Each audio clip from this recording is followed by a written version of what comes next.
7 দিন ব্যাপী তাফসীরুল কুরআন সম্মেলনের প্রথম দিন আপনাদেরকে বলা হয়েছিল যে হযরত ইউসুফ আলাইহিস সালামকে বড় 10 ভাই কুয়ায় নিক্ষেপ করে চলে যাওয়ার পর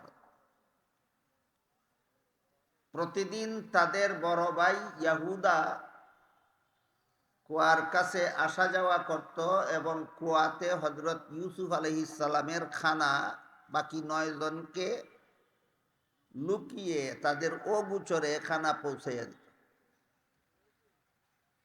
এভাবে 1 দিন 2 দিন 3 দিন যাওয়ার পর তৃতীয় দিনে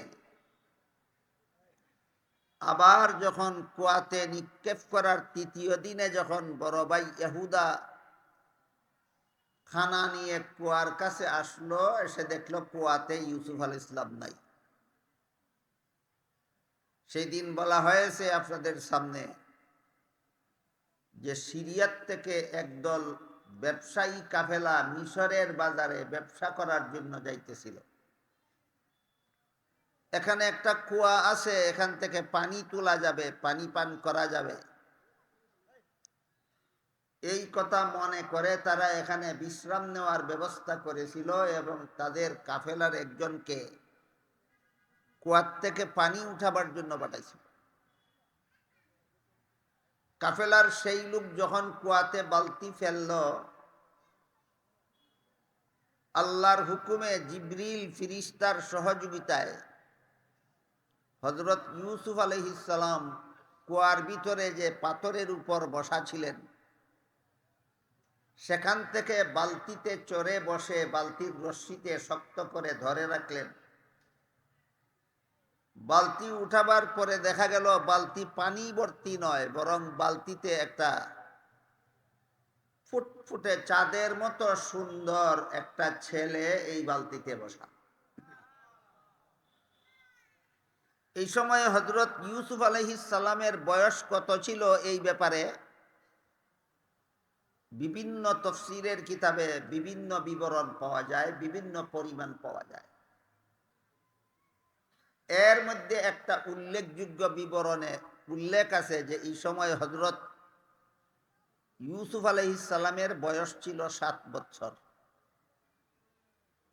7 বছর বয়সের একটা ছেলে যদি বালতিতে বসে রশিতে ধরে রাখে, তাহলে বালতি ভরা পানি উঠতেছে না কি উঠতেছে এটা আন্দাজ করার তেমন একটা সুযোগ থাকে না।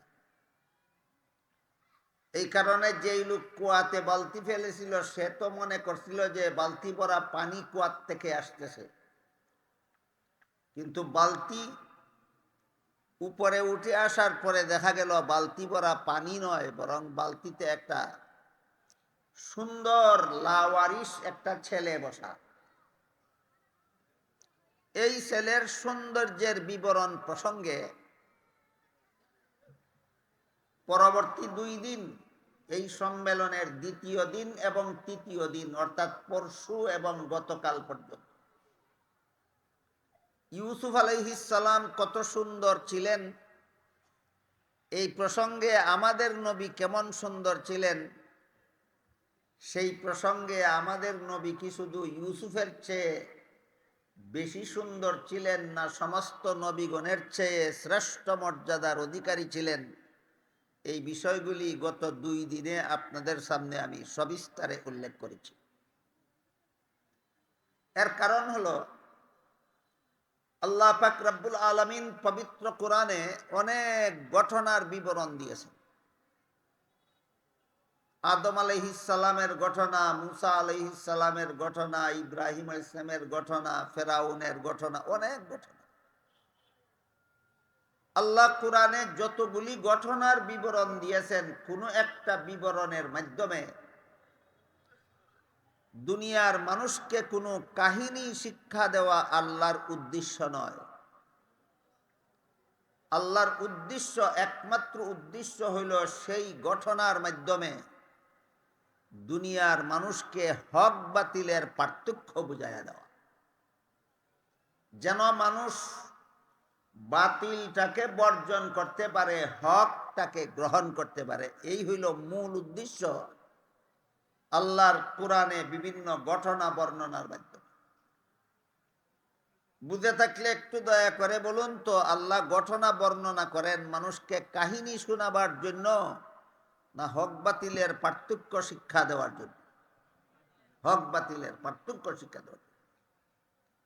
এই জন্য আমি আল্লাহর সেই উদ্দেশ্য সামনে রেখেই, যদিও ধারাবাহিকভাবে সূরা ইউসুফের আলোচনা চলছে, ইউসুফ ইসলামের জীবনের ইতিহাসের আলোচনা হচ্ছে, কিন্তু যেখানেই যে অংশেই ঘটনার যে অংশেই আমাদের জন্য কিছু শিক্ষণীয় বিষয় থাকে, হক বাতিলের পার্থক্য বুঝার মতো বিষয় থাকে, সেখানে আমি এই বিষয়টা একটু সবিস্তারে আপনাদের সামনে তুলে ধরতে চাই, যেন আল্লাহর আসল উদ্দেশ্যটা বাস্তবায়ন হতে পারে।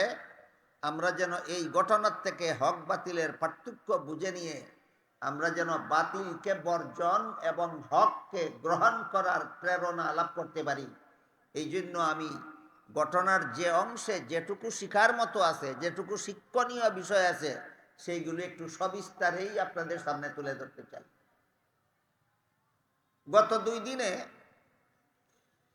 রাসূল করিম সাল্লাল্লাহু আলাইহি ওয়াসাল্লামের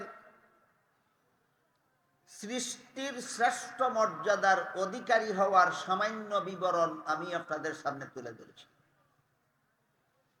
আল্লাহ আমাদের নবীকে শুধু হযরত ইউসুফের চেয়ে বেশি সুন্দর করে সৃষ্টি করেননি, আমাদের নবীকে আল্লাহ সৃষ্টির শ্রেষ্ঠ মর্যাদা দিয়ে সৃষ্টি করেছেন।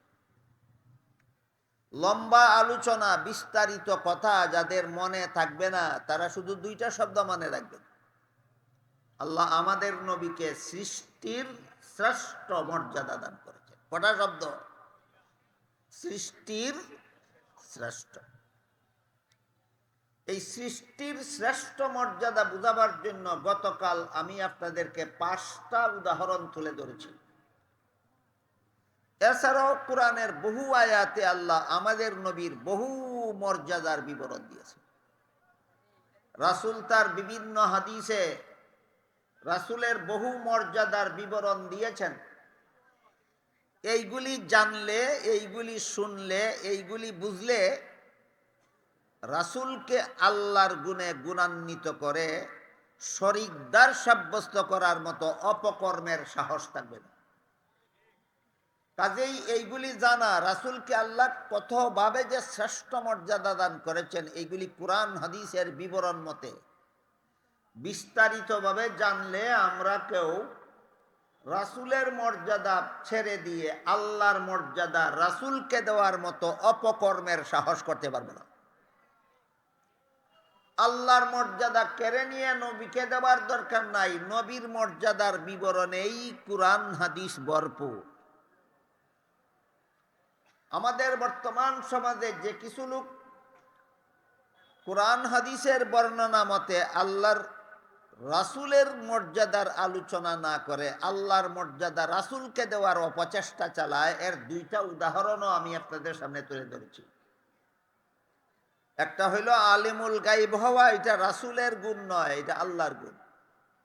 সবিস্তারে আমি গত 2 দিন আপনাদের সামনে আলোচনা করেছি।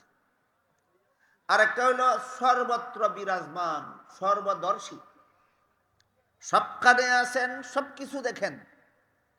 এই গুণ রাসূলের নয়, এই গুণ একমাত্র আল্লাহ। আল্লাহর গুণাবলী 2 রকমের আছে। এক প্রকার গুণাবলীকে সিফাতে আম্মা বলা হয়, ব্যাপক গুণ। আর এক প্রকার গুণকে সিফাতে খাসা বলা হয়, বৈশিষ্ট্যপূর্ণ গুণ। আল্লাহর ওই সমস্ত গুণকে ব্যাপক গুণ বলা হয় যে গুণগুলি আল্লাহর মধ্যেও আছে, বান্দার মধ্যেও আছে। যেমন আল্লাহও দেখেন, আমরাও দেখি। কাজে আল্লাহর দেখার গুণটা হলো ব্যাপক। আল্লাহও শুনেন, আমরাও শুনি। কাজে আল্লাহর শোনার গুণটা হইল ব্যাপক। কিন্তু আল্লাহ পাক রব্বুল আলামিন সব কিছু দেখেন, বান্দা সব কিছু দেখে না। সব কিছু দেখার গুণটা আল্লাহর ব্যাপক গুণ নয়, এটা আল্লাহর একক গুণ। দেখেন কথা বুঝেন কিনা? দেখার গুণ আল্লাহর মধ্যেও আছে, বান্দার মধ্যেও আছে, কিন্তু সব কিছু দেখার গুণ একমাত্র আল্লাহর। সবকিছু দেখার গুণ একমাত্র আল্লাহ। শোনার গুণ আল্লাহর মধ্যেও আছে, বন্দার মধ্যেও আছে, কিন্তু সবকিছু শুনেন কে? একমাত্র আল্লাহ। এই সমস্ত গুণ হইল আল্লাহর বৈশিষ্ট্যপূর্ণ গুণ, যে গুণ শুধুমাত্র আল্লাহর মধ্যে আছে আর কারো মধ্যে নাই। এমন গুণে আল্লাহর একক গুণ, যে গুণ শুধুমাত্র আল্লাহর মধ্যে আছে আর কারো মধ্যে নাই, এমন গুণে আল্লাহ ছাড়া আর কাউকে গুণান্বিত করাকেই শিরিক বলা হয়। এটার নাম শিরিক। যেমন কেউ যদি বলে আল্লাহ ছাড়া অন্য কেউ সবকিছু দেখেন, তাহলে সে আল্লাহর গুণে গুণান্বিত করলো, শিরিক করলো। কেউ যদি বলে আল্লাহ ছাড়া অন্য কেউ সবকিছু জানেন, কেউ যদি বলে আল্লাহ ছাড়া অন্য কেউ সবকিছু দেখেন, এই সবকিছু শোনা, সবকিছু দেখা, সবকিছু জানা, এটা একমাত্র আল্লাহর গুণ, অন্য কারো গুণ নয়।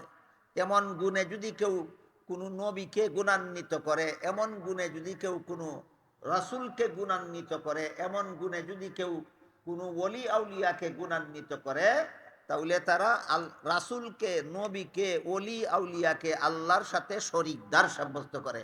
এইটার নামই শিরিক। এই শিরিক সম্পর্কে আল্লাহ পবিত্র কোরআনের এক আয়াতে বলেন, ইন্নাল্লাহা লা ইয়াগফিরু আন ইউশরাকা বিহি ওয়া ইয়াগফিরু মা দুনা যালিকা লিমান ইয়াশা। আল্লাহ বলেন, শিরিক ছাড়া অন্যান্য গুনাহ আল্লাহ যাকে ইচ্ছা যখন ইচ্ছা মাফ করে দেবেন, কিন্তু শিরিক গুনাহ আল্লাহ কখনো কাউকে মাফ করবেন না।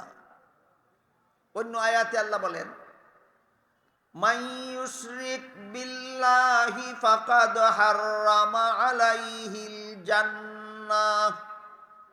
আল্লাহর সাথে যারা শরীকদার সাব্যস্ত করবে, তার জন্য আল্লাহর জান্নাত চিরতরে হারাম। আল্লাহর জান্নাত কতদিনের জন্য হারাম? চিরতরে হারাম। এ ব্যাপারে হাদিস শরীফে রাসূল করিম সাল্লাল্লাহু আলাইহি ওয়াসাল্লাম বলেন, আতানি আতিম মিন ইনদি রাব্বি ফাখায়্যারানি বাইনা আন ইয়াদখুলা নিসফু উম্মতি আল জান্নাতা ওয়া বাইনা আশ-শাফাআহ ফাখতারতু আশ-শাফাআতা ওয়া হিয়া লিমান মাতা ওয়া লাম ইউশরিক বিল্লাহি শাইআ। রাসূল বলেন, আল্লাহর পক্ষ থেকে দুইটা প্রস্তাব দিয়ে আমার কাছে পাঠানো হলো।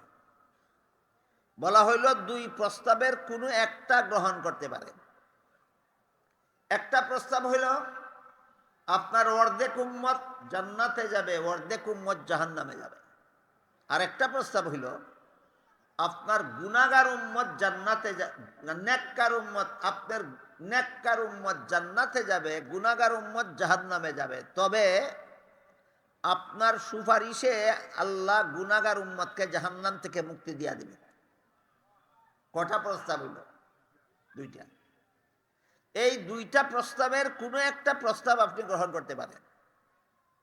রাসূল কোন প্রস্তাবটা গ্রহণ করলেন সেটা আমি পরে বলবো। আমি আগে আপনাদের মতামত জানতে চাই, আপনারা কোনটা পছন্দ করেন? অর্ধেক উম্মত বেহেশতে, অর্ধেক উম্মত দুজখে? না নেককার উম্মত বেহেশতে, গুনাহগার উম্মত দুজখে গেলেও রাসূলের সুপারিশে নাজাত পাবে, ওইটা? তাইলে দ্বিতীয় প্রস্তাবটা আপনাদের পছন্দ। রাসূলও বলেন, হ্যাঁ, আমি আমার অর্ধেক উম্মত জান্নাতে যাবে আর অর্ধেক উম্মত জাহান্নামে যাবে, এই প্রস্তাবটা আমি গ্রহণ করলাম না। আমার নেককার উম্মত জান্নাতে যাবে আর গুনাহগার উম্মত দুজখে যাবে, আর আমার সুপারিশে আল্লাহ গুনাহগার উম্মতকে জাহান্নাম থেকে মুক্তি দিয়া দিবেন, ওই প্রস্তাবটা আমি গ্রহণ করলাম। সাথে সাথে রাসূল বলেন, ওয়াহিয়া লিমান মাতা ওয়া লাম ইউশরিক বিল্লাহি শাইআ। আমার কোন সমস্ত গুনাহগার উম্মত দুজখ গেলে আমার সুপারিশে আল্লাহ নাজাত দিয়া দিবেন? যারা শিরিক ছাড়া, শিরিকের নিম্ন পর্যায়ের কোনো গুনাহ কইরা জাহান্নামে যাবে, এদেরকে আল্লাহ আমার সুপারিশে শেষ পর্যন্ত জাহান্নাম থেকে মুক্তি দিয়া দিবেন। কিন্তু শিরিক গুনাহ করে যারা জাহান্নামে যাবে, এরা চিরকালের জন্য জাহান্নামে যাবে। এদের জন্য আল্লাহর জান্নাত যেমন চিরতরে হারাম, ঠিক তেমনি ভাবে এদের জন্য নবীর শাফাআত চিরতরে হারাম। এই বিষয়গুলি যদি সমাজের সর্বস্তরের মুসলমান না জানে যে আল্লাহর বিশেষ গুণে অন্য কাউকে গুণান্বিত করলে, আল্লাহর সিফাতে খাসা, আল্লাহর বৈশিষ্ট্যপূর্ণ গুণে কোনো নবী রসুল কোনো অলিয়া উলিয়াকে গুণান্বিত করলে এমন শিরিক হয় যে শিরিকের কারণে আল্লাহর জান্নাত চিরতরে হারাম হয়ে যায়, নবীর শাফাআত চিরতরে হারাম হয়ে যায়, এরাই হবে চিরস্থায়ী জাহান্নামী। এই কথাগুলি যদি সমাজকে বোঝানো না হয়, তাহলে ওই সমস্ত ভ্রান্ত মতবাদীরা যারা আল্লাহর বিশেষ গুণ নবী, বিশেষ গুণে নবীকে গুণান্বিত করে সমাজকে বুঝাতে চায় আমরা নবীর গুণ গাই, এদের খপ্পরে পরে নিজেদের ঈমান ধ্বংস করে মুশরিক হয়ে যাবে। এই জন্য আনুষঙ্গিকভাবে এই আলোচনাটা গত 2 দিনে আপনাদের সামনে তুলে ধরেছি। এবার বলুন, আমাদের নবীকে আল্লাহ পাক রব্বুল আলামিন সৃষ্ট জগতের কারো সমান মর্যাদা দিয়েছেন না সৃষ্টির শ্রেষ্ঠ? আলিমুল গায়েব বানাইয়া, না ইমামুল মুরসালিন বানাইয়া?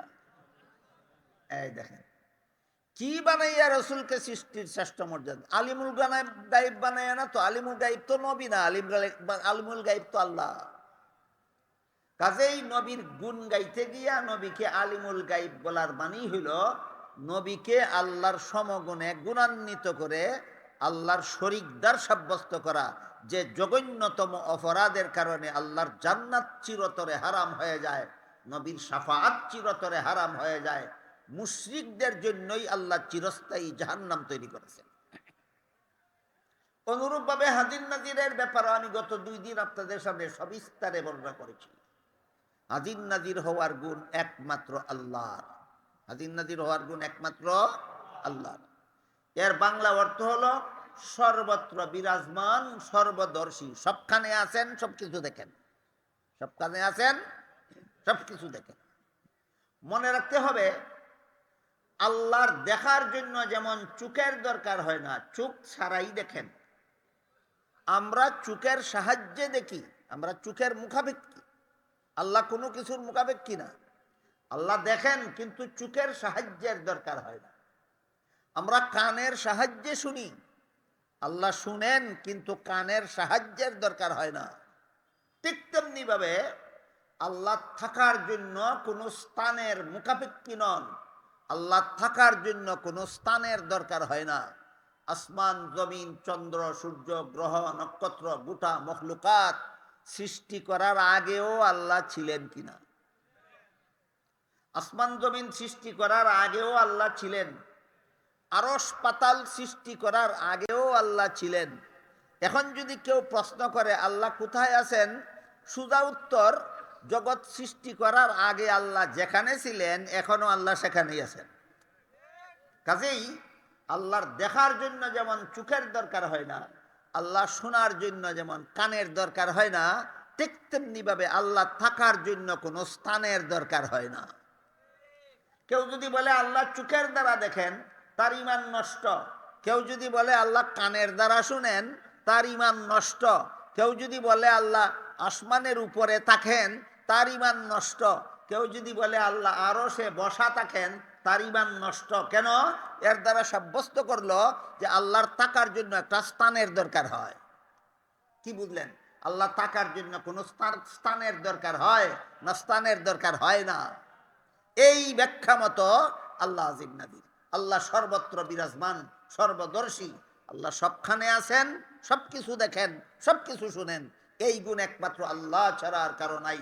নবীর প্রতি অতিভক্তি দেখাতে গিয়া নবীকে হাজির নাজির বললে নবীকে আল্লাহর সমগুণে গুণান্বিত করা হয়, এর দ্বারা শিরিক হয়। আর শিরিক গুনার পরিণাম আল্লাহ কুরআনে বলেছেন জান্নাত চিরতরে হারাম। নবী হাদিসে সাব্যস্ত করে দিয়েছেন নবীর শাফাআত চিরতরে হারাম। সুতরাং আমরা নবীর মর্যাদা বর্ণনা করতে গিয়া এই জঘন্যতম শিরিক গুনাহ যেন না করি, নবীর গুণ যেন নবীকে প্রদান করি, আল্লাহর গুণ যেন আল্লাহকে প্রদান করি, আল্লাহর গুণ কেড়ে নিয়ে যেন নবীকে না দেই। এই কথাটা বুঝাবার জন্য গত 2 দিন আমি আপনাদের সামনে বিষয়টা সবিস্তারে আলোচনা করছি। এবার মূল আলোচনার দিকে ফিরে যাই। কাফেলার লোক যখন কুয়ার থেকে বালতি উঠাইয়া দেখলো বালতি ভরা পানি, না জগৎ শ্রেষ্ঠ সুন্দর একটা ছেলে, জগৎ শ্রেষ্ঠ সুন্দর, কেমন জগৎ শ্রেষ্ঠ এটা গত 2 দিন বলেছি।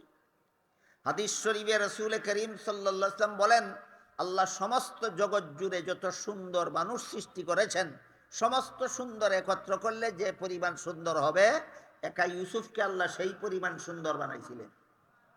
কিন্তু আমাদের নবীর সাথে তুলনা চলে না, কিন্তু আমাদের নবীর সাথে তুলনা চলে না। এত সুন্দর, অথচ বাড়ি ঘর জানা নাই, পিতা মাতার ঠিকানা নাই, যাকে আমাদের ভাষায় লাওয়ারিস বলা হয়। লাওয়ারিস, যার কোনো খোঁজ খবর নাই, ফাত্তা নাই, ঠিকানা নাই, বাড়ি ঘর জানা নাই। যদি রাস্তাঘাটে পাওয়া যায় বলা হয় এই লোকটা লাওয়ারিস। এই ধরনের কোনো লাওয়ারিস ওই যুগে যদি কোনো ব্যবসায়ী লাওয়ারিস কোনো মানুষ যদি পথে ঘাটে পাইতো, তারে গুলাম বানাইয়া বাজারে নিয়ে বিক্রি করে দিত। আগের জমানার অভ্যাস এটা ছিল যে মানুষ মানুষকে গুলাম বানাইয়া গরু ছাগলের মতো হাটে বাজারে বিক্রি করে দিত। কাফেলার লোকেরা ওই বালতিওয়ালার মাধ্যমে, কাফেলার লোকেরা যখন এমন একটা লাওয়ারিস ছেলে ভাইল, যেই ছেলেটার মতো সুন্দর কোনো মানুষ জগতে হয় না, তারা ভাবলো যে এত সুন্দর একটা লাওয়ারিস ছেলে, এটাকে যদি আমরা গুলাম বানাইয়া মিশরের বাজারে নিয়ে বিক্রি করি, অনেক চড়া মূল্যে বিক্রি করা যাবে।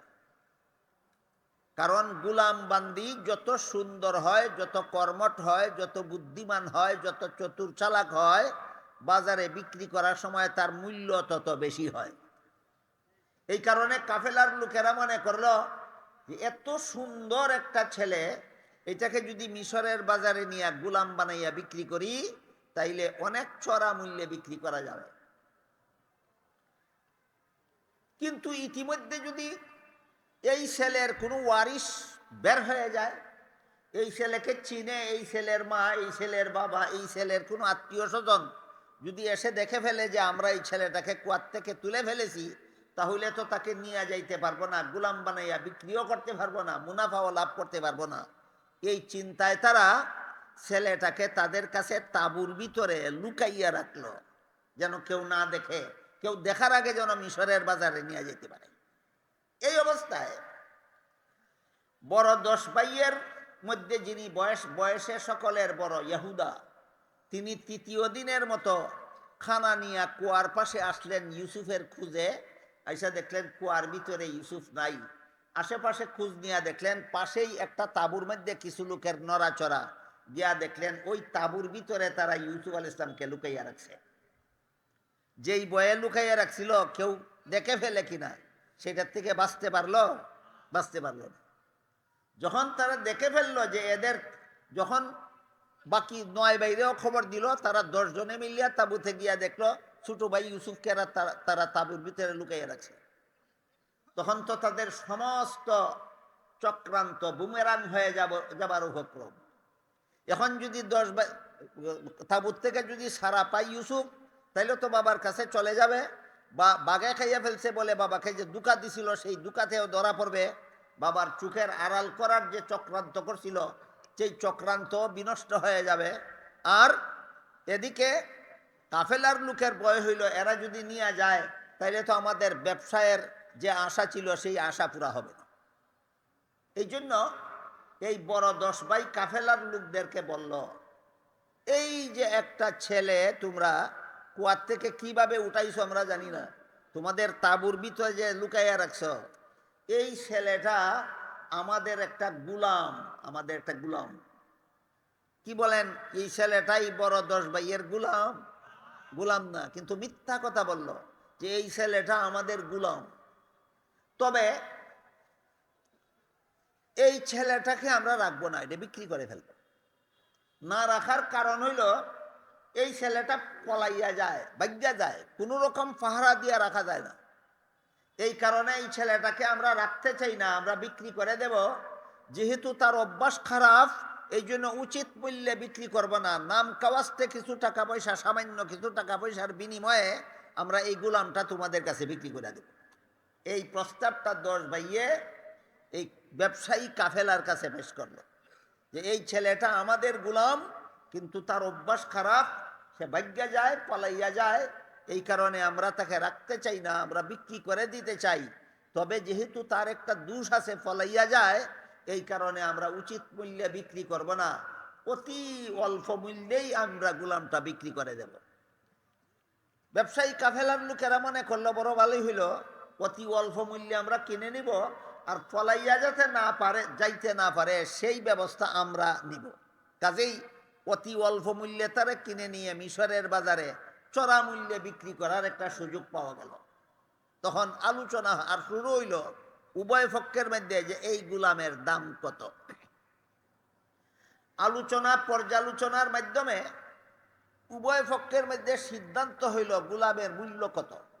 বিভিন্ন তফসিরের কিতাবে বিভিন্ন পরিমাণের উল্লেখ আছে। এর মধ্যে একটা কিতাবে এই মূল্য সাব্যস্ত হইল বলে উল্লেখ আছে যে এই ছেলেটাকে ওজন দিয়া তার শরীরের যে পরিমাণ ওজন হয়, না না ভুল কিছু, এটা হইলে মিশরের বাজারে বিক্রি করার সময়, এদের কাছে বিক্রি করার সময় মূল্য সাব্যস্ত হইল 18 দিরহাম। 18 দিরহাম মূল্য সাব্যস্ত হইল। দিরহাম কি জিনিস? রূপার তৈরি এক প্রকার মুদ্রার নাম দিরহাম। এই কি পরিমাণ ওজনের রূপা? সিকিতুলা ওজনের, সিকিতুলা ওজনের রূপার তৈরি এক একটা পয়সার নাম এক একটা দিরহাম। তো এইরকম 18 দিরহামে কত তোলা হয়? 4.5 তোলা। কত তোলা হয়? 4.5 তোলা। 4 দিরহামে 1 তোলা, 8 দিরহামে 2 তোলা, 12 দিরহামে 3 তোলা, 16 দিরহামে 4 তোলা, আর 2 দিরহামে আধা তোলা। কত হইল? 4.5 তোলা। 4.5 তোলা রূপার ওজনের রৌপ্য মুদ্রা, যেটাকে দিরহাম বলা হয়, এরকম 18টা দিরহাম দর সাব্যস্ত করিয়া 10 ভাইয়ে হযরত ইউসুফ আলাইহিস সালামকে তাদের পলাতক গোলাম বলে ব্যবসায়ী কাফেলার কাছে বিক্রি করে দিল। সাথে সাথে বলে দিল তাদের মনে মনে আশঙ্কা, যদি এরা পাহারা দিয়া নিয়ে যাইতে না পারে, এদেরকে ফাঁকি দিয়া যদি মধ্য রাস্তার থেকে পলাইয়া আসে, বাবার কাছে চলে যায়, তাহলে আমরা ধরা খাইব এবং আমাদের সকল অপকর্মের বিচার হয়ে যাবে কড়াইগন্ডায়। এই জন্য ব্যবসায়ীদেরকে বড় 10 ভাই খুব কড়াকড়িভাবে সতর্ক করে দিল, সাবধান, তোমরা এই 18 দিরহামও জলে যাবে যদি সে তোমাদেরকে ফাঁকি দিয়া পলাইয়া যায়। কি করেন আপনারা? 18 দিরহাম দিয়া কিনছে এক গোলাম, মাত্র 4.5 তোলা রূপা দিয়া কিনছে এক গোলাম, তাও যদি ভাগ্যা যায় তাহলে তো এই গোলামও গেল, 18 দিরহামও গেল। এই কারণে এই ব্যবসায়ী কাফেলা তাদের কাছ থেকে 18 দিরহামের বিনিময়ে কিনিয়া উনারে হাতে 2 হাতে খুব মজবুত করে বাঁধলো যেন দৌড় দিতে না পারে। চুরকে দৈরে মানুষে যেভাবে বাঁধে যেন চুরি করে পলাইতে না পারে, ভাগ্যে যাইতে না পারে, এইভাবে 2 হাতের মধ্যে খুব শক্ত করে বাঁধলো।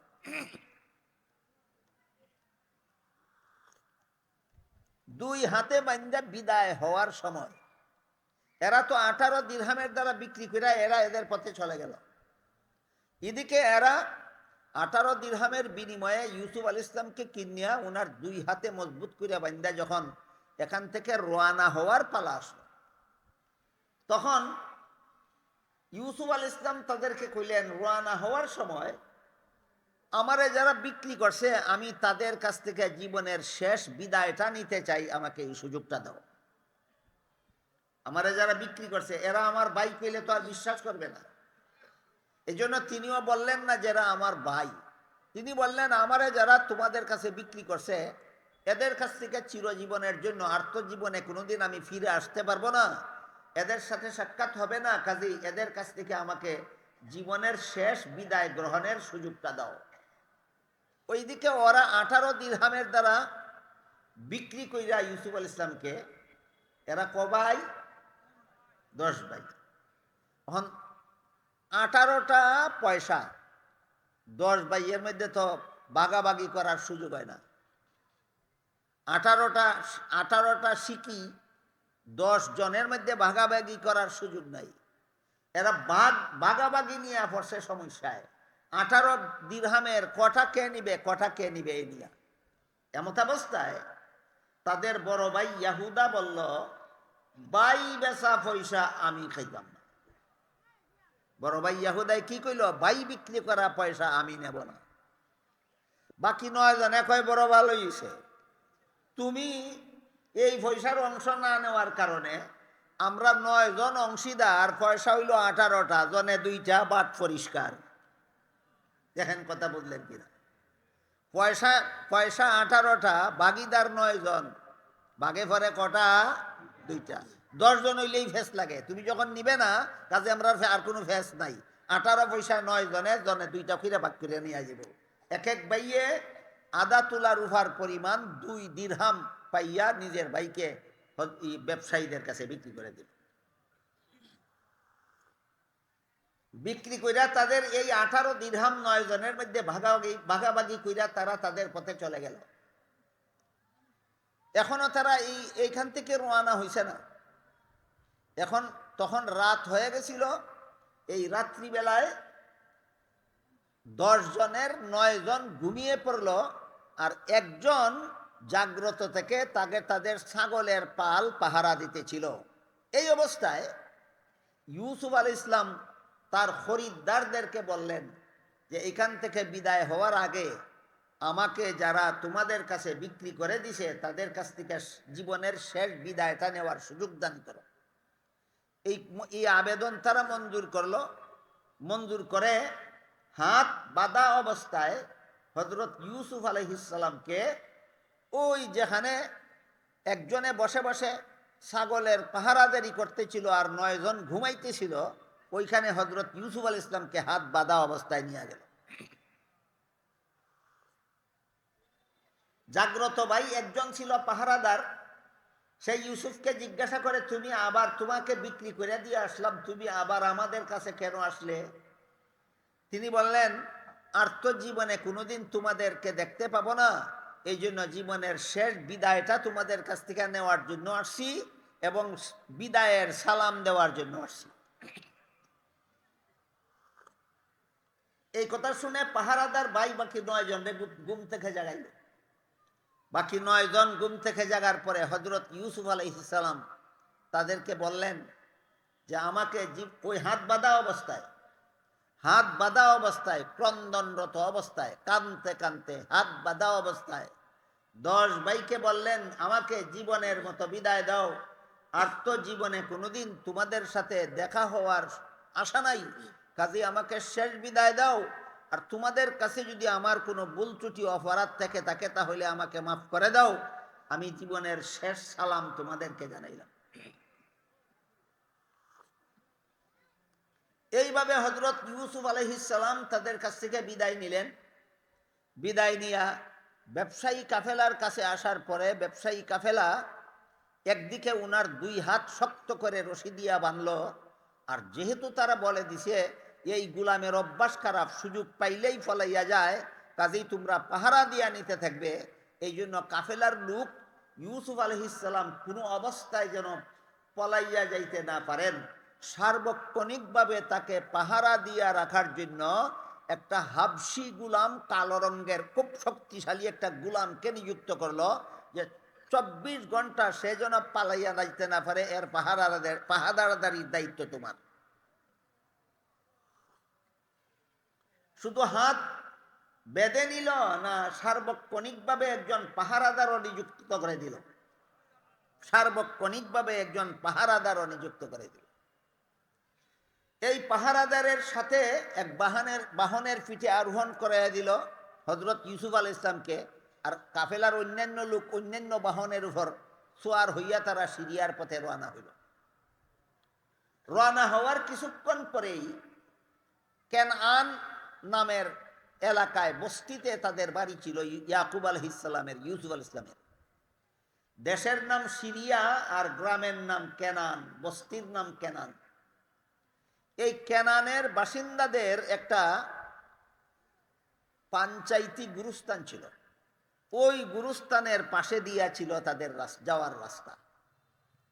যখন গুরুস্থানের পাশের রাস্তা দিয়া হযরত ইউসুফ আলাইহিস সালামকে দিয়া ওই পাহারাদার গুলাম কাফেলার সাথে যাইতেছিল, যাইতে যাইতে রাস্তার পাশেই ছিল হযরত ইউসুফ আলাইহিস সালামের মায়ের কবর। পাশেই ছিল হযরত ইউসুফ আলাইহিস সালামের মায়ের কবর।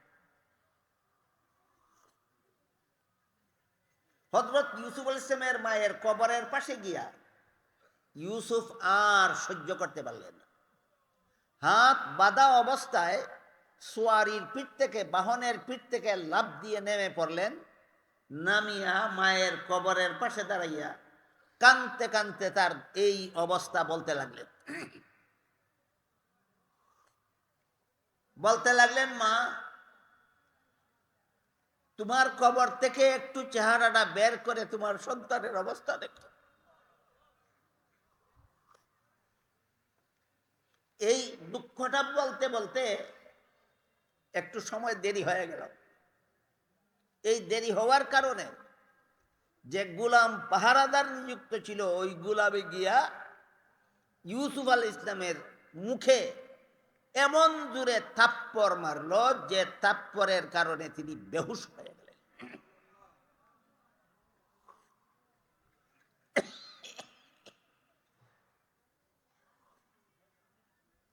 গোলামের থাপ্পড় খাইয়া ইউসুফ আলাইহিস সালাম যখন বেহুশ হইয়া পড়ে গেলেন, তাফসীরের কিতাবে লেখা আছে 7 আসমানে আল্লাহর যত ফেরেশতা আছে সমস্ত ফেরেশতারা কান্না শুরু করল।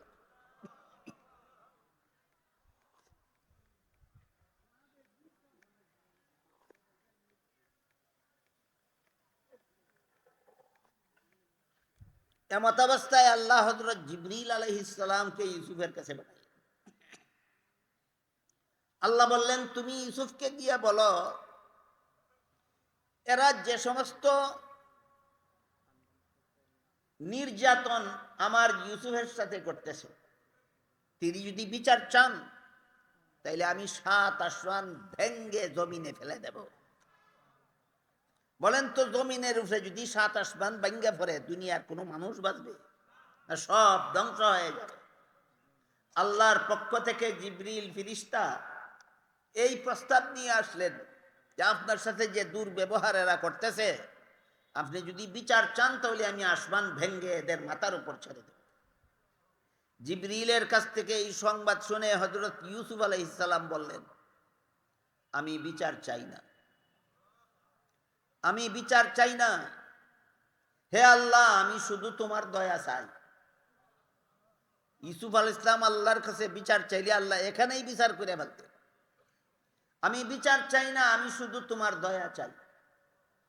এই কথা বলার পরে আল্লাহর হুকুমে জিবরিল ফেরেশতা, জিবরিলের ডানা কত বড় এটা বুঝলে পরবর্তী ঘটনাটা বুঝবে। রাসূল করিম সাল্লাল্লাহু আলাইহি ওয়াসাল্লাম জিবরিল ফেরেশতাকে জীবনে 2 বার আসল আকৃতিতে দেখেছেন, আর বাকি অধিকাংশ সময় একজন সাধারণ মানুষের আকৃতি ধারণ করে জিবরিল ফেরেশতা রাসূলের কাছে আসতেন। বেশিরভাগ সময় অচেনা মানুষের আকৃতি ধারণ করে জিবরিল ফেরেশতা রাসূলের কাছে আসতেন। এমন একদিনের ঘটনা বলি। জিবরিল ফেরেশতা একজন অচেনা মানুষের আকৃতি ধরে রাসূলের কাছে আসলেন। এটা রাসূল দুনিয়ার থেকে বিদায় হওয়ার মাত্র কয়েকদিন আগের ঘটনা।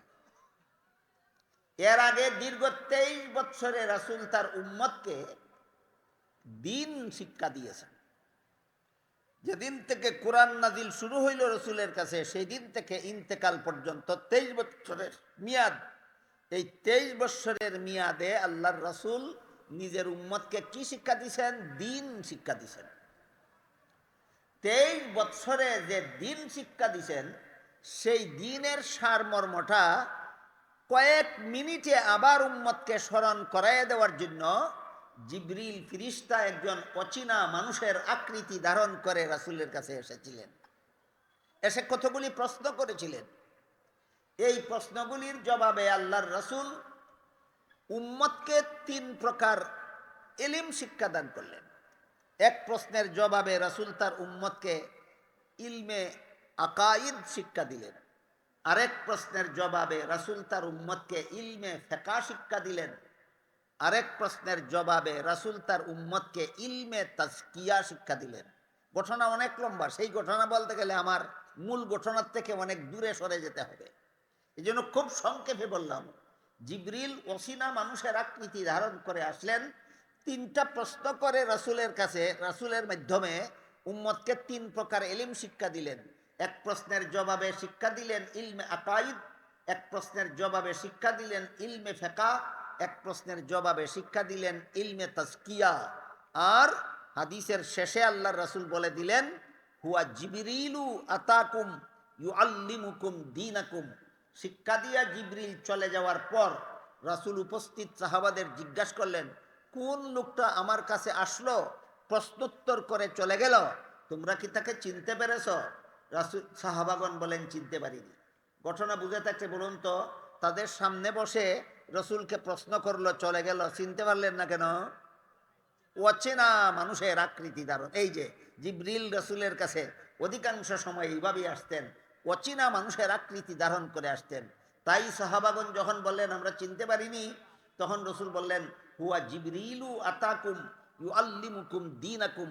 ইনি জিবরিল ফিরিস্তা, অচেনা মানুষের আকৃতি ধারণ করে এসেছিলেন, আমার কাছে প্রশ্ন করবেন আর আমি জবাব দেব, এর মাধ্যমে তোমরা তোমাদের দিন শিখে নিবে।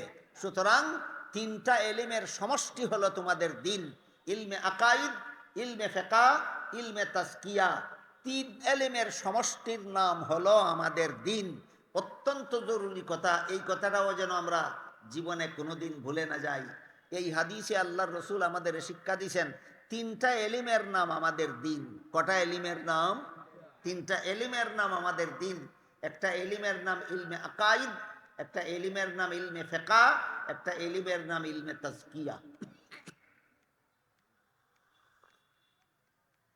এই জিবরিল ফিরিস্তা মানুষের আকৃতি ধারণ করে আসতেন বলে সচরাচর তাকে আসল আকৃতিতে দেখা যেত না।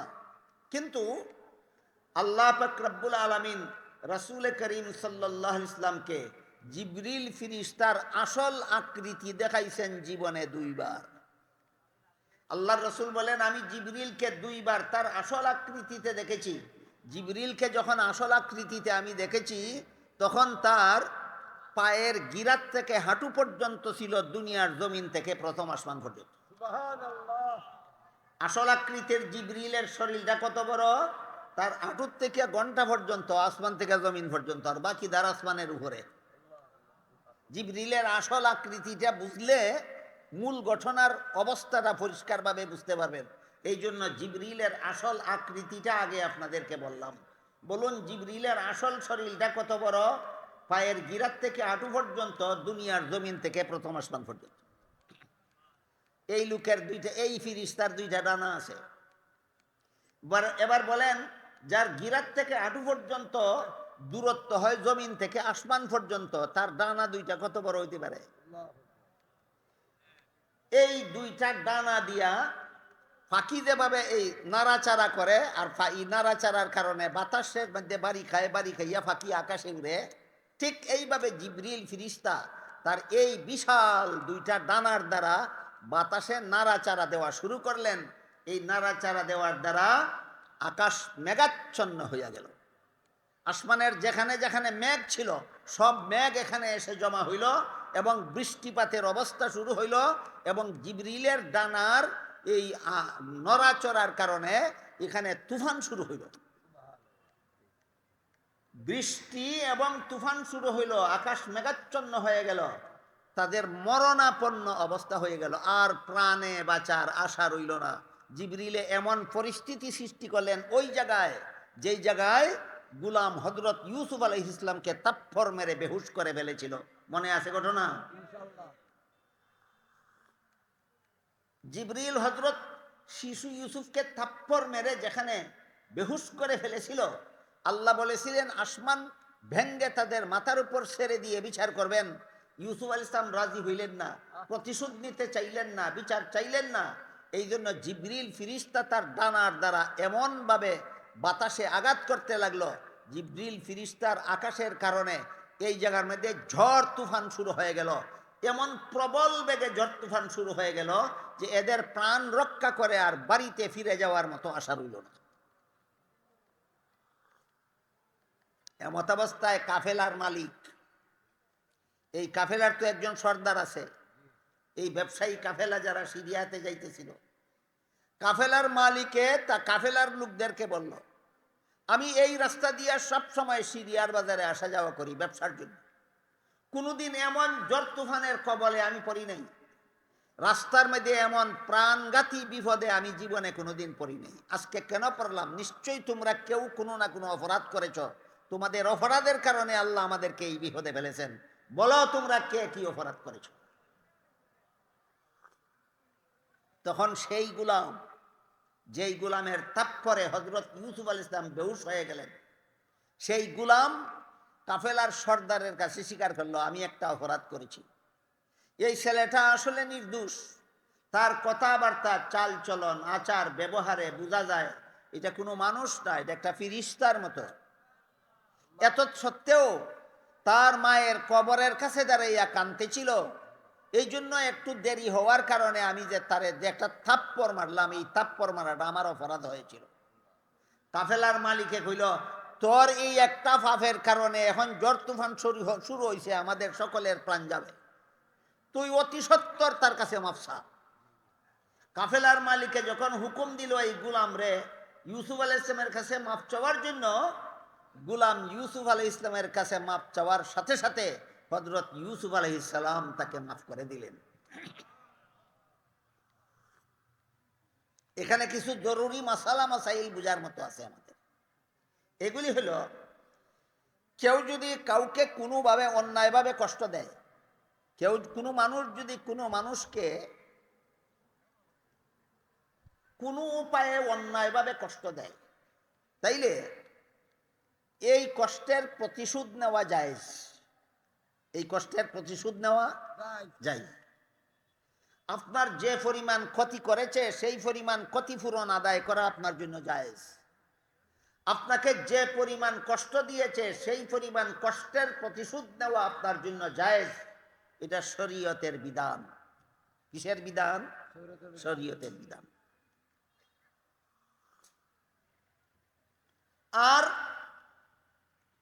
এটা হইল শরীয়তের বিধান। আমি আশা করি আপনারা দুইটা শব্দ পাশাপাশি প্রায় সময় জীবনে শুনে থাকবেন, একটারে কয় শরীয়ত আর একটারে কয় মারিফত। একটারে কয় শরীয়ত আর একটারে কয় মারিফত। ইসলামের বিধিবিধানগুলি পালন করার নাম শরীয়ত। ইসলামের বিধিবিধান যথাযথভাবে পালনের অভ্যাস করলে পরে আল্লাহর সাথে আত্মার পরিচয় লাভ হয়। আল্লাহর সাথে আত্মার পরিচয় লাভ হয়, এমনকি আধ্যাত্মিকভাবে আল্লাহর সাথে তার সাক্ষাৎ হয়।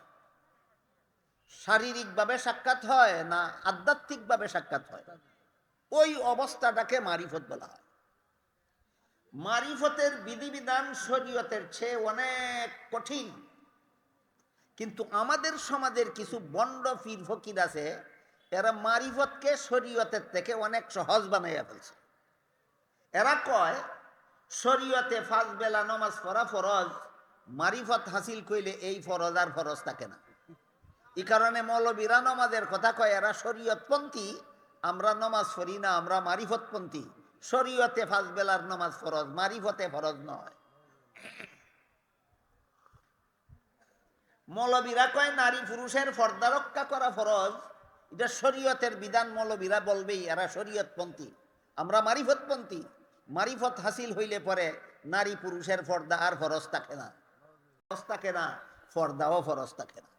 তাইলে এরা শরীয়তটাকে মারিফত থেকে কঠিন করলো না অনেক সহজ করে দিল। মারিফতটারে শরীয়ত থেকে অনেক সহজ করে দিল।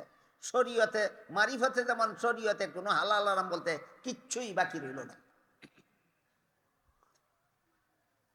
একটু সময়ের জন্য যদি এই ভণ্ডদের এই কথাটা মেনে নেওয়া যায় যে শরীয়তের হারাম মারিফতে হারাম থাকে না, তাহলে আপনাদের জানা মতে বলুন, গোবর খাওয়া শরীয়তে হালাল না হারাম?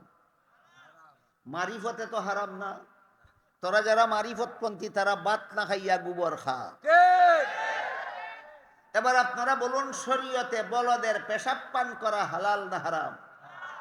তোরা তো মারিফতপন্থী, তোদের জন্য তো পেশাব পান করা হারাম না, তোরা টিউবওয়েলের পানি না খাইয়া বলদের পেশাব খা।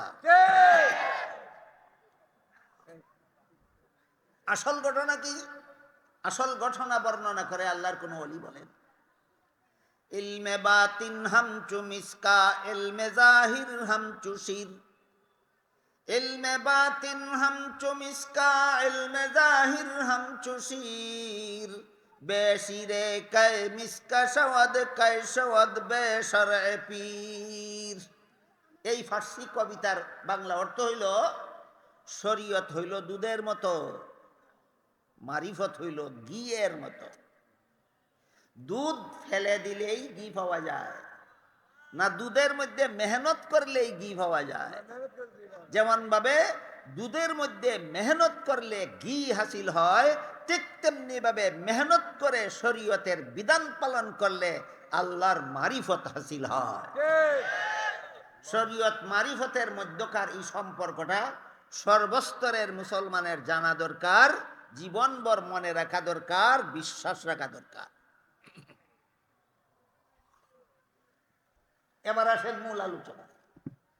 শরীয়তের বিধান মতে আপনাকে যে যে পরিমাণ কষ্ট দিল, আপনি ওই পরিমাণ প্রতিশোধ নেওয়া জায়েজ।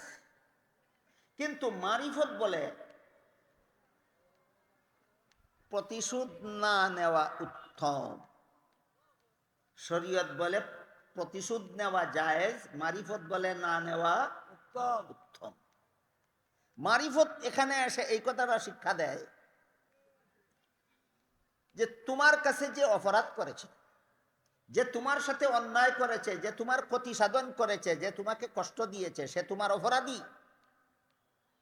আজকে যদি তার প্রতি সদয় হয়ে তুমি তাকে মাফ করে দিতে পারো, তুমিও জীবনে বহু অপরাধ আল্লাহর কাছে করেছ, শেষ বিচারের দিন আল্লাহও তোমার প্রতি সদয় হয়ে তোমাকে মাফ করে দেবে। এটা মারিফতের শিক্ষা। বুঝা থাকে বলুন, মারিফত শরীয়তের থেকে সহজ না শরীয়ত থেকে অনেক কঠিন? মারিফত শরীয়তের চেয়ে অনেক কঠিন। শরীয়ত বলে তোমাকে যতটুকু আঘাত করেছে ততটুকু প্রতিশোধ নেওয়ার অধিকার আছে তোমার। মারিফত বলে অধিকার যদি খাটাও, শেষ বিচারের দিন আল্লাহও তোমার উপর অধিকার খাটাইবেন, তখন তোমার কি অবস্থা হবে? আমি কি আপনাদেরকে শরীয়তের বিধানে আর মারিফতের বিধানের পার্থক্যটা বুঝাতে পারলাম? হযরত আবু বকর সিদ্দিক রাদিয়াল্লাহু তাআলা আনহুর মেয়ের নাম হযরত আয়েশা রাদিয়াল্লাহু তাআলা। কুরআনের এক আয়াতে আল্লাহ পরিষ্কার ভাষায় বলেছেন, আন-নাবিয়্যু আউলা বিল মুমিনিনা ওয়া আজওয়াজুহু উম্মাহাতুহুম।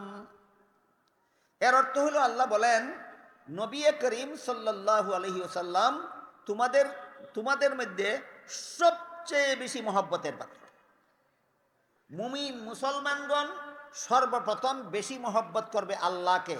আল্লাহর চেয়ে বড় মহব্বতের আর কেউ মুমিন মুসলমানের অন্তরে হতে পারে না।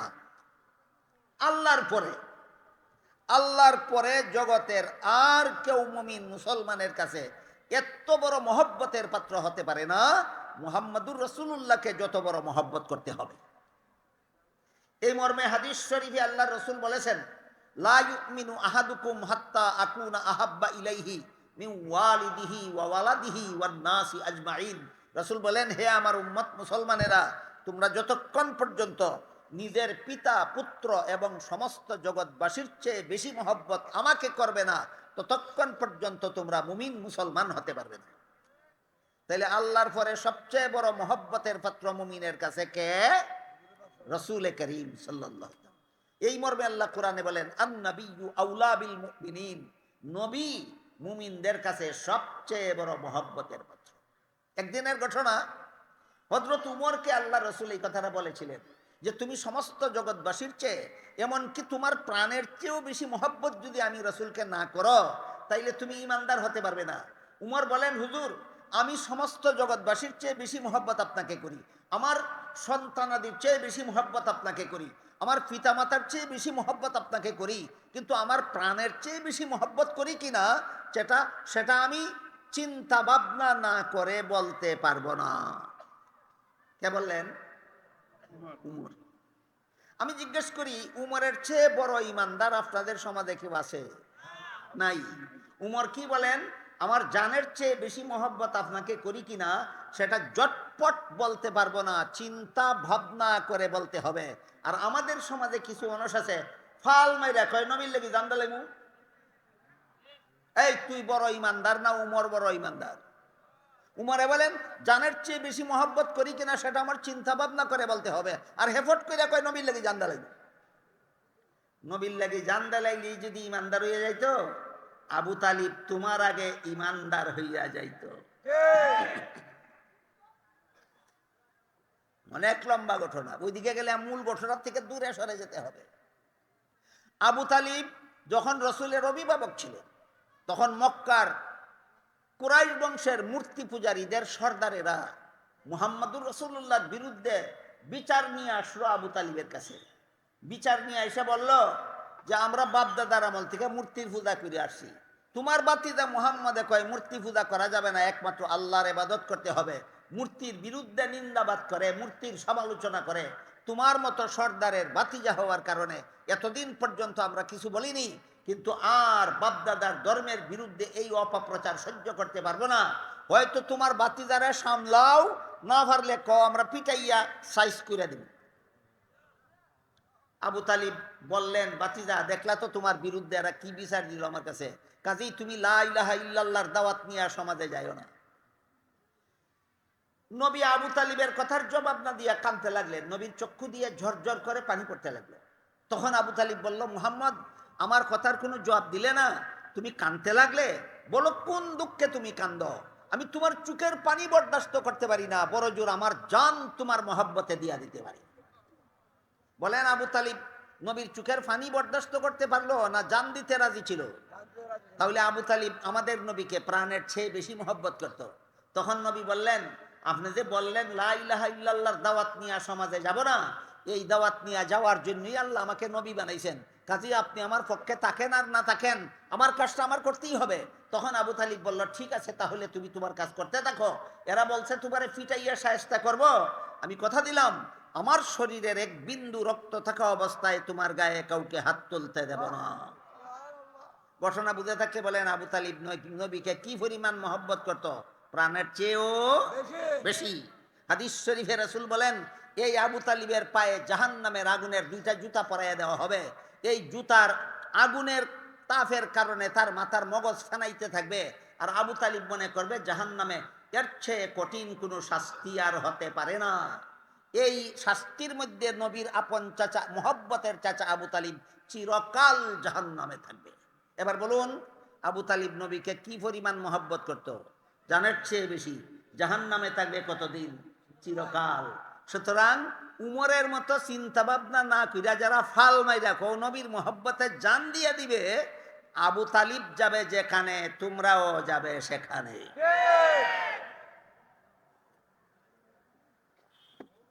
এই জন্য ইমানের পরীক্ষা, কোন মহব্বতের দ্বারা ইমান হয় সেটা শিক্ষা দেওয়ার জন্য আল্লাহর রসুল হযরত উমরকে বলেছিলেন, মর সমস্ত জগৎবাসীর চেয়ে বেশি, এমনকি তোমার প্রাণের চেয়ে বেশি মহব্বত যদি আমাকে করতে না পারো তুমি ইমানদার গণ্য হতে পারবে না। উমর বলেন, আল্লাহর রসুল আমি সমস্ত জগৎবাসীর চেয়ে বেশি মহব্বত আপনাকে করি, কিন্তু প্রাণের চেয়ে বেশি মহব্বত করি কিনা সেটা চিন্তা ভাবনা না করে বলতে পারবো না। রসুল বলেন, ঠিক আছে চিন্তা ভাবনা করো, কিন্তু শেষ পর্যন্ত বলতে হবে তোমার প্রাণের চেয়ে বেশি মহব্বত আমি রসুলকে করো কিনা। না বলতে পারলে ইমানদার গণ্য হতে পারবে না। এই ক্ষেত্রে মুহাদ্দিসিনে কেরাম লেখেন, নবীকে প্রাণের চেয়ে বেশি মহব্বত করার ব্যাখ্যাটা কি? আবু তালিবে তো করছিল। নবীকে প্রাণের চেয়ে মহব্বত করলে যে ইমান হওয়া যায় সেটা কি আবু তালিবের মতো না অন্য কোনো রকম? কি বুঝলেন? আবু তালিবের মতো না অন্য কোনো রকম? এই অন্য রকমটা কি? এই রকমটা হইল পরিস্থিতি যদি এমন দাঁড়ায় যে নবীর তরিকায় অটল থাকতে হইলে জানের মায়া ছাড়তে হবে, আর জান বাঁচাইতে হইলে নবীর তরিকা ছাড়তে হবে। এমত অবস্থায় যেই ব্যক্তি জানের মায়া ছেড়ে দিয়ে নবীর তরিকায় অটল থাকতে বদ্ধপরিকর, এই লোকটা নবীকে উমরের মতো মহব্বত করে, সে হবে জান্নাতি। বলেন নবীরে মহব্বত করার কোনো স্কেল মাপ কাটিয়ে আসেনি? আবু তালিবের মতো না উমরের মতো? হ্যাঁ, নবীর মহব্বতে আবু তালিবের মতো জান দিয়া দিলে পরকালে আবু তালিব যাবে যেখানে, তুমিও যাবে সেখানে। আর নবীকে মহব্বত করা, উমরের মতো মহব্বত করলে, নবীর তরিকা প্রাণ বাজি রেখে উমরের মতো নবীকে মহব্বত করলে পরকালে উমর যাবেন যেখানে, তুমিও যাবে সেখানে।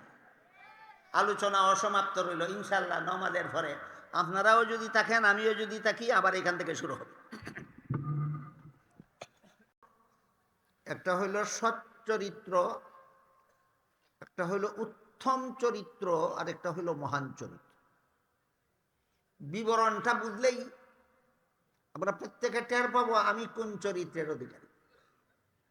বলেন তো, আমি কোন চরিত্রের অধিকারী, এটা আমাদের সকলের বোঝা দরকার কিনা। তারপরে আমরা এই স্কেলের আলোকে, এই মাপকাঠিতে আমরা বুঝে নিব হযরত ইউসুফ আলাইহিস সালাম সেই অত্যাচারী কাফেলার সাথে কোন চরিত্রের আচরণ করেছিলেন। যারা মানুষকে অন্যায়ভাবে কষ্ট দেয়, যারা মানুষের সম্পদ অন্যায়ভাবে গ্রহণ করে, যাদের অন্যায় আচরণে মানুষ অতিষ্ঠ, যারা মানুষকে হয়রানি করার জন্য মিথ্যা মামলা দেয়, এদের চরিত্রের নাম অসৎ চরিত্র। এদের চরিত্রের নাম অসৎ চরিত্র। বুঝে থাকলে বলুন তো, আপনারা যে সমাজে বাস করেন, এই সমাজে কোন মুসলমানের অসৎ চরিত্র আছে? অসৎ। এই অসৎ চরিত্রের শেষ পরিণতি হবে হাসরের বিচারে। এই অসৎ চরিত্রওয়ালাদের আমল নামায় যদি কোনো সোয়াব লেখা থাকে, ওই সোয়াবটা যাদের সাথে অসৎ ব্যবহার করেছিল তাদেরকে দিয়ে দিতে হবে। আর এদের আমল নামায় যদি কোনো সোয়াব না থাকে, তাহলে যাদের সাথে অসৎ ব্যবহার করেছিল তাদের গুনাহ নিজে নিতে হবে। এই হলো অসৎ চরিত্রের পরিণাম। সুতরাং অসৎ চরিত্র নিয়ে বসে থাকা বুদ্ধিমানের কাজ। এর চেয়ে বড় বোকা আর কেউ নাই, এর চেয়ে বড় বোকা আর কেউ নাই। চরিত্র যাদের অসৎ, যারা অন্যায়ভাবে মানুষকে কষ্ট দেয়, যারা প্রতিশোধ নিতে গিয়া সীমা লঙ্ঘন করে, এদের চরিত্র অসৎ চরিত্র। প্রতিশোধ নিতে গিয়া যারা সীমা লঙ্ঘন করে, প্রতিশোধ নেওয়া তো জায়েজ, কিন্তু আপনাকে যে পরিমাণ আঘাত করেছিল এর চেয়ে বেশি পরিমাণ আঘাত যদি আপনি করে ফেলেন, এইটাও অসৎ চরিত্রের প্রমাণ। কাজেই অসৎ চরিত্রের ভয়াবহ পরিণতি যদি আমাদের মনে না থাকে, তাহলে যাদের চরিত্র অসৎ, এরা কোনোদিন নিজেদের চরিত্র সংশোধনের দরকারও মনে করবে না, চেষ্টাও করবে না। তাই আমি যদি চাই যে শেষ বিচারের দিন, কিয়ামতের দিন, আমার আমল নামার সোয়াব যেন কেউ নিয়ে আনা যায়, আর তার নিজের গুনাহ যেন আমাকে সমঝাতে না পারে, এই স্বার্থেই আমাকে দুনিয়াতে অসৎ চরিত্রের অধিকারী হলে চলবে না। বুঝে থাকলে বলেন, অসৎ চরিত্র যদি কারো থাকে, এটা সংশোধন করা দরকার কিনা? সংশোধন না করলে কিয়ামতের দিন আপনার আমল নামার সোয়াব নিয়ে যাবে যাদের সাথে অসৎ ব্যবহার করেছিলেন তারা, আর যাদের সাথে অসৎ ব্যবহার করেছিলেন তাদের আমল নামার গুনাহ আপনাকে দিয়ে দেবে। এর চেয়ে বড় ক্ষতিগ্রস্ততা, এর চেয়ে বড় খাসারত মানুষের জীবনে আর কিছু হতে পারে না। এই গেল এক প্রকার চরিত্র, যাকে বলে অসৎ চরিত্র, আর এই হলো এর পরিণাম। 2 নম্বর চরিত্রের নাম হলো সৎ চরিত্র। সৎ চরিত্র হলো তাদের, যাদেরকে কেউ কোনো রকমের কষ্ট দিলে ন্যায়সঙ্গত প্রতিশোধ গ্রহণ করে। ন্যায়সঙ্গত প্রতিশোধ কোনটা? যে পরিমাণ আঘাত করেছিল সেই পরিমাণ আঘাত করবে।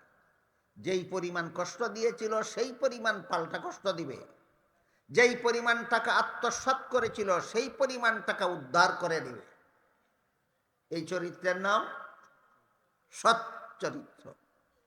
ধরুন কথার কথা বলা যায়, একজন আপনার কাছ থেকে 5,000 টাকা হাওলাত নিয়েছিল, ফেরত দেবে বলে। দিন যায়, সপ্তাহ যায়, মাস যায়, বছর যায়, আর দেয় না। এমত অবস্থায় আপনি তার 20,000 টাকার গরু একটা বাজারে বিক্রি করে টাকাগুলি নিয়ে গেলেন। আপনার কাছ থেকে কত টাকা নিয়েছিল? আপনি পরিশোধ করলেন কত হাজার? 20,000। অতিরিক্ত নিলেন কত হাজার? 15,000। এই 15,000 অতিরিক্ত নেওয়ার কারণে আপনিও অসৎ চরিত্রের অধিকারী হলেন। এই 15,000 অতিরিক্ত নেওয়ার কারণে হাসরের মাঠে আপনার আমল নামার সোয়াব তাকে দিয়ে দিতে হবে, আর তার আমল নামার গুনাহ আপনাকে নিতে হবে। আর যদি আপনি, সে আপনার কাছ থেকে 5,000 টাকা নিয়েছিল, দেয় না, আপনিও যদি তার 5,000 টাকার ছাগল বিক্রি করে টাকাগুলি নিয়ে যান, এবার বলুন সে নিছিল কত টাকা? 5,000। আপনি পরিশোধ করলেন কত? সমানে সমান। আপনি সৎ চরিত্রের অধিকারী, আপনার চরিত্র অসৎ নয়। কারণ আপনি প্রতিশোধ নিতে বাড়াবাড়ি করেছেন না ইনসাফের সাথে প্রতিশোধ নিয়েছেন? হ্যাঁ, যারা আঘাতকারীর প্রতিশোধ নেয়, যারা আত্মসৎকারীর প্রতিশোধ নেয় কিন্তু বাড়াবাড়ি করে না, সমান সমান করে, এদের চরিত্রের নাম সৎ চরিত্র। এদের চরিত্রের নাম সৎ চরিত্র। এ ব্যাপারে তাফসীরের কিতাবে মজার একটা ঘটনা আছে। ঘটনাটা হলো, একজন সাহাবী রাসূল করিম সাল্লাল্লাহু আলাইহি ওয়াসাল্লামকে বলেন, হুজুর, আমার একটা কাপড়ের দোকান আছে, দোকানে বেচা কিনা করার জন্য একটা গুলাম আমি নিযুক্ত করেছি। এই গুলাম আমার দোকানের কাপড় বেচা কিনার কাজ করে, কিন্তু আমি যখন অনুপস্থিত থাকি, আমি যখন দোকানে থাকি না, তখন সে আমার দোকানের মাল চুরি করে নিয়ে যায়। গোলামের চরিত্র কোনটা? হ্যাঁ, যারা বলতে পেরেছেন গোলামের অসৎ চরিত্র, তারা অবশ্যই এই চরিত্রের প্রকারগুলি অবশ্যই বুঝতে পারতেছে। রাসূলের কাছে সাহাবী বিচার দিলেন যে আমার দোকানের কর্মচারী, বেতনভোগী কর্মচারী, আমি যখন দোকানে থাকি না তখন আমার দোকানের মাল, নগদ টাকা চুরি করে নিয়ে যায়। আমিও যেদিন ধরতে পারি তখন তাকে আমি ইচ্ছা মতো পিঠাই। আমার দেশে একটা কথা আছে না, চুরি বিদ্যা বড় বিদ্যা, যদি করতে পারে কিলের নাম রহমতুল্লাহ, যদি ধরতে পারে, কয় না, কয় আমি যেদিন ধরতে পারি সেদিন আমিও তার ইচ্ছা মতো পিঠাই। এখন হাসরের বিচারে এই গুলামের মধ্যে আর আমার মধ্যে বিচারটা কিভাবে হবে? সাহাবী রাসূলের কাছে জানতে চাইলেন, আমার গোলামে আমার মাল চুরি করে আর আমি ধরতে পারলে ইচ্ছা মতো পিটাই, কি পরিমাণ মাল চুরি করলো আর কি পরিমাণ পিটাইলাম, এর কোনো হিসাব নিকাশ নাই। আমাদের দুইজনের বিচারটা হাসরের মাঠে কিভাবে হবে? রাসূল করিম সাল্লাল্লাহু আলাইহি ওয়াসাল্লাম বলেন, যে পরিমাণ মাল চুরি করলে আল্লাহর দরবারে যে পরিমাণ শাস্তির যোগ্য হয়, তোমার পিটুনিটা যদি সেই পরিমাণ হয়ে থাকে তাইলে তুমি সৎ চরিত্রের অধিকারী। আর যদি পিটুনির পরিমাণটা শাস্তির পরিমাণের চেয়ে বেশি হয়ে থাকে তাইলে তুমিও অসৎ, তোমার গোলামও অসৎ। বুঝেন কথা? তোমার গোলাম অসৎ কেন? সে মাল চুরি করে। তুমিও অসৎ কেন? যে পরিমাণ শাস্তির যোগ্য ছিল পিটুনিটা এর চেয়ে বেশি দিত, তুমিও অসৎ। বলেন তো, হাদিসের এই সমস্ত ঘটনা কি আমাদের বোঝা দরকার, আমাদের জানা দরকার? শুধু কানে রাখার জন্য না জীবনে বাস্তবায়ন করার জন্য? আর রাসূল বলেন, আর যদি সে যে পরিমাণ মাল চুরি করে, এর দ্বারা আল্লাহর দরবারে যে পরিমাণ শাস্তির যোগ্য সাব্যস্ত হবে, তোমার পিটুনিটা যদি এর চেয়ে কম হয় তাহলে সে অসৎ, তুমি সৎ। সে অসৎ, তুমি সৎ। কাজেই সৎ চরিত্র এবং অসৎ চরিত্রের পার্থক্য হইল, অসৎ চরিত্রের লোকেরা অন্যায়ভাবে মানুষের হক নষ্ট করে, মানুষের সম্পদ আত্মসাৎ করে, মানুষকে অন্যায়ভাবে কষ্ট দেয়, মানুষকে অন্যায়ভাবে হয়রানি করে, হয়রানি করার জন্য মিথ্যা মামলা করে। এইগুলি হইল অসৎ চরিত্রের বহিঃপ্রকাশ। আর যদি কোনো ব্যক্তি কারো আঘাতের প্রতিশোধ নিতে গিয়া যে পরিমাণ আঘাত করেছিল সেই পরিমাণ প্রতিশোধ নেয়, এর বেশি নয়, শরীয়তের বিধান মতে এটা জায়েজ। তোমার চরিত্র সৎ, বুঝা থাকলে বলুন তো, শরীয়তের বিধান মতো একজনের আঘাতের সমান সমান প্রতিশোধ নেওয়া, একজনের আঘাতের অতিরিক্ত প্রতিশোধ না সমান সমান প্রতিশোধ? সমান সমান প্রতিশোধ নেওয়া শরীয়তের বিধান মতো না জায়েজ না জায়েজ? এই শরীয়তের এই বিধানটা মনে রাখবেন সামনের কথাগুলি বুঝার জন্য। আর কিছু মানুষ আছে যাদের সাথে অসৎ ব্যবহার করলে তারা প্রতিশোধ না নিয়ে মাফ করে দেয়। এটা কত নম্বর? 3 নম্বর। উত্তম চরিত্র তোমার। তোমার মাল অন্যায়ভাবে খাইছে, তুমি পরিশোধ না করে মাফ করে দিলে। তোমাকে অন্যায়ভাবে কষ্ট দিয়েছে, তুমি প্রতিশোধ না নিয়ে মাফ করে দিলে। এই মাফ করনেওয়ালাদের চরিত্রটার নাম উত্তম চরিত্র। 4 নম্বর, শুধু প্রতিশোধ না নিয়ে মাফ করেই দেয় না, বরং পাল্টা তার আরো উপকার করে। যে ক্ষতি করছে তার উপকার করে, যে ক্ষতি করছে তার আরো উপকার করে। এমন চরিত্র যার আছে তার চরিত্রকে বলে মহান চরিত্র। কোরআনের ভাষায় এই 4 নম্বর চরিত্রটাকে খুলুকে আজিম বলা হয়েছে। 3 নম্বর চরিত্রটাকে খুলুকে করিম বলা হয়েছে। 2 নম্বর চরিত্রটাকে খুলুকে হাসান বলা হয়েছে। আরবি নামগুলি বললাম না, এই জন্য আপনারা অধিকাংশরা বুঝবেন না। উলামায়ে কেরামের তো জানাই আছে। আর আপনারা যারা আলেম নন, মাদ্রাসার ছাত্র নন, আপনাদের বুঝার সুবিধার্থে এই 4টা বাংলা নাম বললাম। এবার বুঝে থাকলে বলুন, 4 প্রকার চরিত্রের মধ্যে কত নম্বরটা হারাম? প্রথমটা। কত নম্বরটা জায়েজ?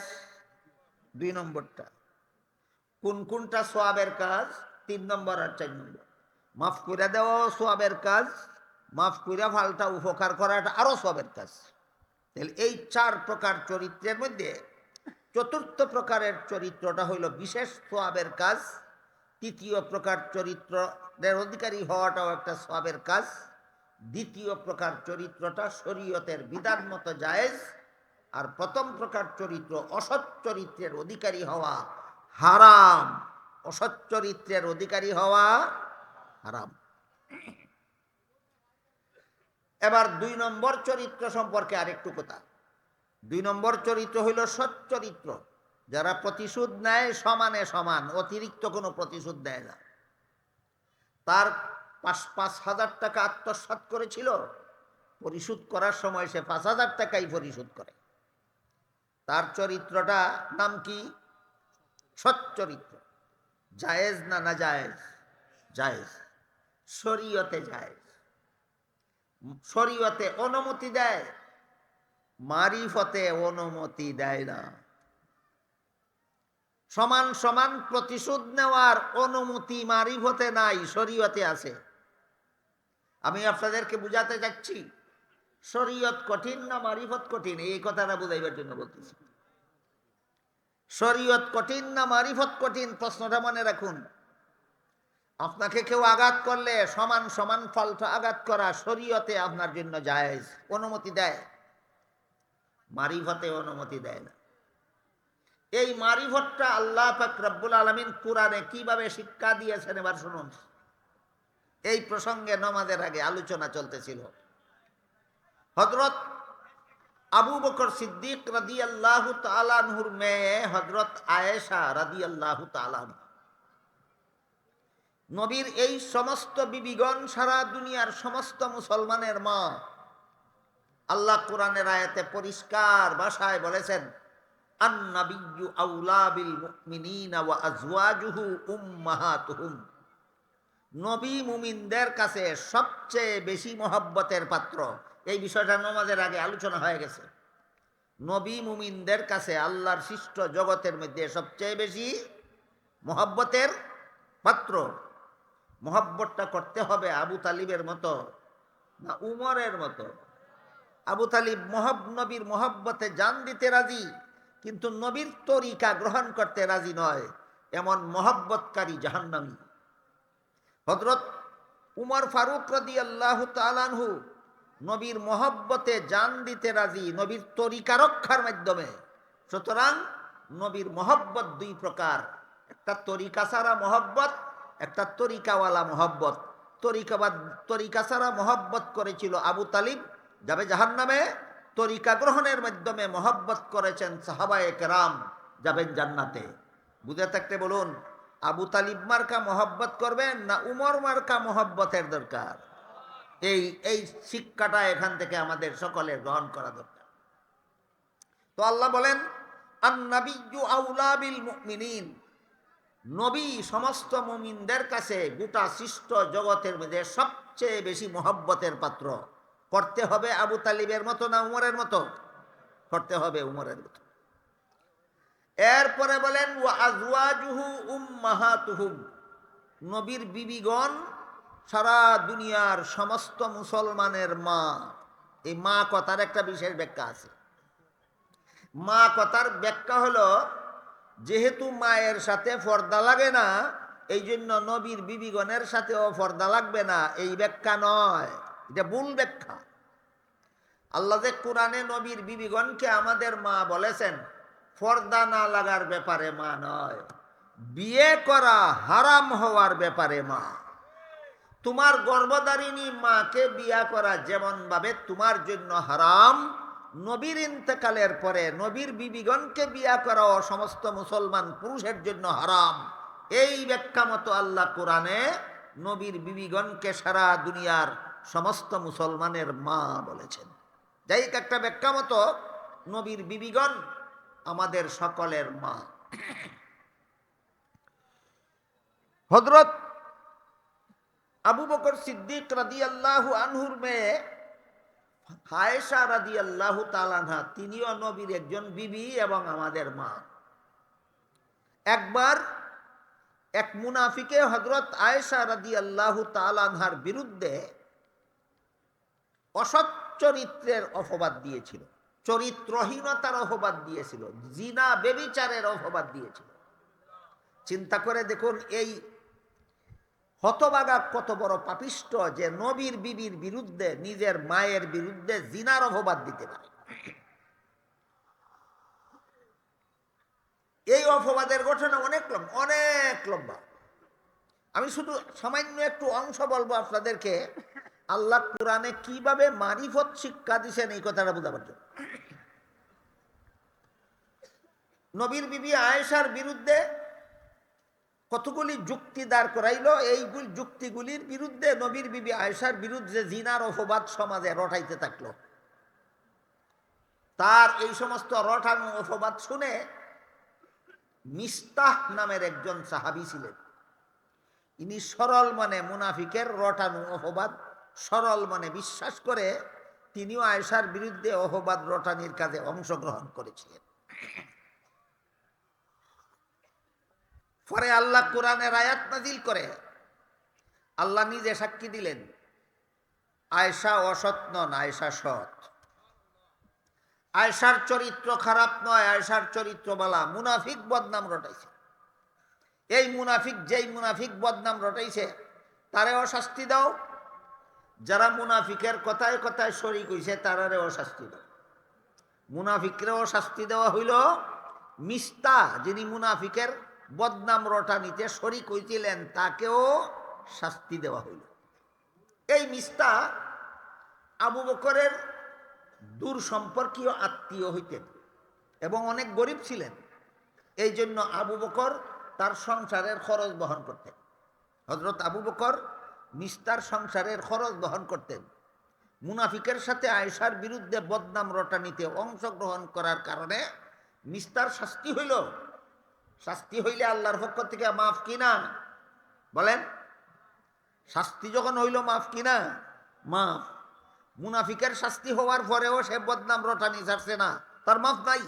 মিস্তার শাস্তি হওয়ার পরে মিস্তা তওবা করছেন, আল্লাহর কাছে মাফ চাইছেন, আল্লাহ মাফ করে দিয়েছেন। এবার বলেন বুঝে থাকলে, মুনাফিকে আর মিস্তায় অপরাধ সমান না? মিস্তা ক্ষমাপ্রাপ্ত, মিস্তা ক্ষমাপ্রাপ্ত, মাফ চাইছেন আল্লাহ এবং আল্লাহর রসুল মাফ করেও দিছেন, আর বিচারও করা হয়েছে।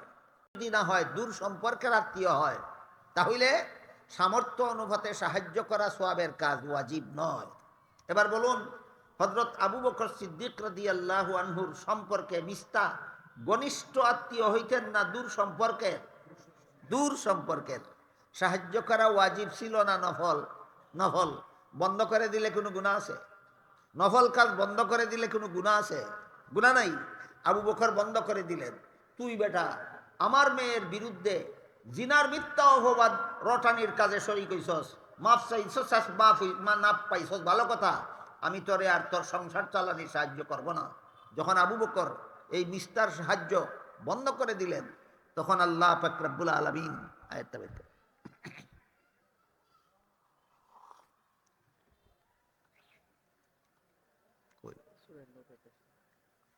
আল্লাহ পাক রব্বুল আলামিন আয়াত নাযিল করে বলে, ওয়ালা ইয়াতালি উলুল ফাদলি মিনকুম ওয়াসসাআতি আন ইউতু উলিল কুরবা ওয়াল মাসাকিন ওয়াল মুহাজিরিন ফি সাবিলিল্লাহ ওয়াল ইয়াফু ওয়াল ইয়াসফাহু আলা তুহিব্বুনা আন ইয়াগফিরাল্লাহু লাকুম ওয়াল্লাহু গফুরুর রহিম। এই আয়াত হইল সূরা নূরের 22 নম্বর আয়াত।